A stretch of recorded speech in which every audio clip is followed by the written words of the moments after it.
Welcome, I am your host Amarae's Rosita. The topic of this video is spiritual protection, and as far as I am concerned, it is a much underrated topic. Most people believe that spiritual protection is only for those who interact with spirits, but that is not the case. It is more, much more than that. Spiritual protection is about keeping yourself safe from negative energy that can affect your mood, your thoughts, and overall well-being. And as we all know, those feelings can also come from interacting with people. Well, let's start at the beginning, and that is, what is spiritual protection? Well, in a nutshell, it's a spiritual tool, and it's mostly coming from your mind and by setting your intentions, and it can be supported by physical aids like smudging or symbols like a cross. It is a way of protecting yourself against negative energy that can come from inside yourself or from outside sources. And here are a few examples of internal and external sources where negative energy can start and build. Internal sources are things like negative self-talk, like I'm not good enough, I'll never succeed, or I always mess things up. Being negative about yourself will only create or add to a negative self-image. Another internal source is unresolved trauma. An example is that someone is avoiding relationships because of past abuse, or someone can have a strong emotional reaction to what is considered to be a harmless event due to past experiences. Another example is fear, feeling paralyzed at the thought of public speaking, or avoiding a new opportunity because of the fear of failure. Doubting yourself is another one. It can lead to hesitation to take action on an idea because you constantly question whether you're capable of succeeding. And then we have lingering emotions, still feeling anger or sadness from a disagreement months ago without fully letting go of the emotional impact.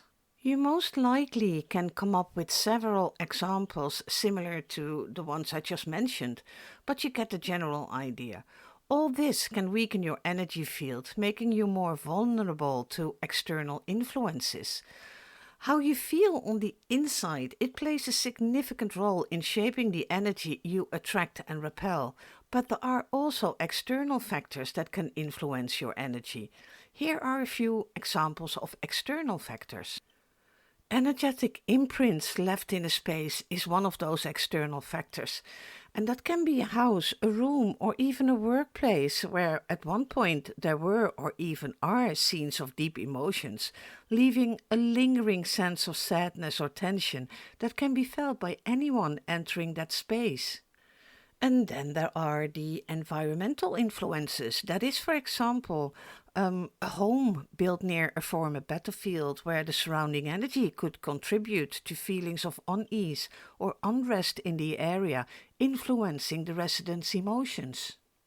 And what also can influence your energy are spiritual entities. A house where a spirit of a former resident still roams can have disturbances like cold spots or odd noises. This can happen as the spirit has not yet moved on. And then we have locations with a history of trauma or conflict. And in this case, I'm not talking about a battlefield, but for example, an old house where a violent incident occurred, like a murder. The emotional energy from that trauma might linger, affecting the atmosphere, making it feel heavy or unsettling, especially in areas where the event took place. Now, all this does not mean that you need to start building walls or shutting yourself off from others. No, it is about setting boundaries so you can stay calm, balanced, and in control of your own energy. And there are tools for that. But before we discuss the tools, we will first take a look at the why. Why is spiritual protection so important? It is important because by protecting yourself, you will keep your energy balanced. Every interaction, whether with people, places, or object, it involves an exchange of energy. Being around others can sometimes leave you feeling drained, tired, or even upset. Protection helps you avoid taking on energy that isn't yours. It will help to protect sensitive people. If you easily feel what others are feeling, protection can stop you from being overwhelmed. Protecting yourself can also help you to think clearly. Bad energy can make it hard to think straight. Protection helps you to stay focused and clear headed and can help you to differentiate between your own emotions and those of others. It can make you feel better. Too much negativity can make you stressed, feel tired, or even sick. Protection helps you to stay healthy and happy. And another big one, it will help you to stay safe spiritually. If you meditate, do card readings, connect with spirits, or go to haunted locations and so on, protection keeps you safe from unwanted influences. And the next step, of course, is to decide when to use spiritual protection. Well, it's not that difficult during spiritual practices, and that is, for example, before doing readings or connecting with spirits, and even when you are meditating. Another good time to use protection is in crowded or stressful places, public spaces, workplaces, or family gatherings. They can carry dense or chaotic energies. Just ask yourself why people always complain about traveling.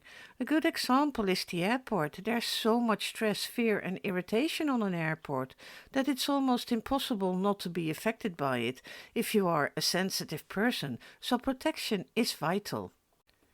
Also, after conflict, disagreements, they can leave negative vibes behind.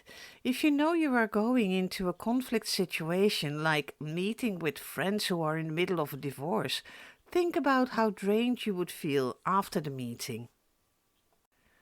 When you're feeling low, it's good to set up your protection, because if you're sad or stressed, you're more open to bad energy. We all know those days when, with a deep sigh of resignation, we say, "Pfft, it's one of those days." And of course, another one is if you are going into a haunted place. If you visit places with strong or dark energy, take extra care. Most of the time, it does have a reason that people claim a place to be haunted. Practicing spiritual protection helps you to avoid being drained by others, whether in physical or spirit form. I think each of us will have met at one point in their life a person that leaves you drained, even if you spend only a few minutes with them. I think it's only fair that I point out the misconceptions there are about spiritual protection as well. People say, I don't need spiritual protection because it's only for spiritual people. No, not true. Everyone can benefit from it, not just people who meditate or do spiritual work. Or people say, you're just being afraid. Another big no. It's not about fear, it's about self-care. And another misconception is, you only need to do it once. No, no, no. It is like brushing your teeth. It is something that you should do on a regular basis. And here's another one. What I consider to be an important misconception is that some light workers believe that they are protected anyway because of the work they do. This is not true. Yes, your spiritual work gives you a certain level of protection, but when you work, your light shines even more brightly than usual, and the brighter the light, the further it shines, the more it will be noticed and has the potential to draw unwanted energies. Just play it safe and make sure your protection is solid. When you start to work with protection, you will notice that a lot of it has to do with visualization. Just keep in mind that your mind is the most powerful tool you have, and you can access it whenever you need to, no matter where you are or what you do. Now, there are many ways to protect yourself, so let's go through a few of them. And I start with my all-time favorite. It is so simple and to the point. It is setting your boundaries. Would you, in your physical life, leave your doors and windows wide open for just anybody to enter? No, of course you don't. You know better than that. Then why would you do that on a spiritual level? Not all people have your best intentions at heart, and unfortunately the same goes for spirits and entities. I understand curiosity and the wish to experience something, but for me it's very simple. Safety first, which means I'm in charge of who comes through the door. Everybody can knock, but not everybody will be invited. It's just common sense that works on both a physical and a spiritual level. Learn to say no and to walk away and choose what and who you want to engage with. For me, setting your boundaries, it goes hand in hand with setting your intentions. And you can set as many boundaries as you like, but if on a certain level you still hope to get a glimpse of something, in reality that means that you have not closed a door or window, and that leaves a back door for someone or something to sneak in.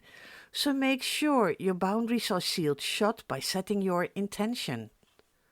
And that brings us to number 2, create an energy shield. A spiritual shield works like an invisible force field that you create using your own energy and, yet again, intention. Creating such a shield around your body can deflect unwanted energies. To do this, you first have to state your intention. Say in your mind or out loud, I create a strong shield of protection around me. Only love and positive energy may enter. Now visualize this shield. And here is an example on how to create this energy shield. Imagine a ball of light forming in your heart area or above your head. Imagine it growing bigger and expanding outward, surrounding your whole body like a bubble. Now set the color. Picture the light changing into the color you need. Feel the energy of this color wrapping around you, making you feel safe and strong. Imagine your shield glowing brightly, firm but flexible. Now set your color. You can say something like, this shield stays strong and protects me throughout the day. Take a deep breath and feel the energy settle around you. Intend for this shield to allow positive energy in while keeping negative energy out. And here are a few colors that you can use to set up a shield. White is a very good color because it's a general all-purpose protection color.